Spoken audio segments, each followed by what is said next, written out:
We got sushi. Mexican roll, add jalapeno, which is I think this one. And then I got a Jack's roll, which is basically a California roll with eel on top. Thought it sounded good. I got a connie salad. They didn't mix the sauce in, so I shall do that, which is fine. A seaweed salad.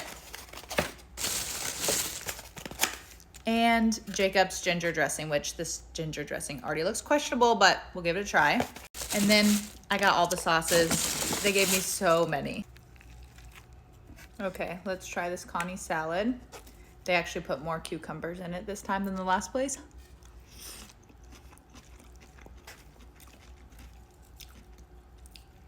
Mmm.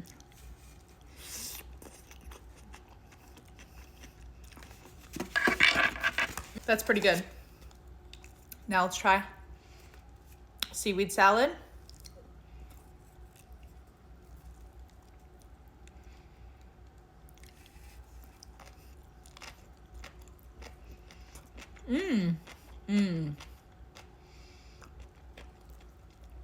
Okay, off to a good start. This is good seaweed salad.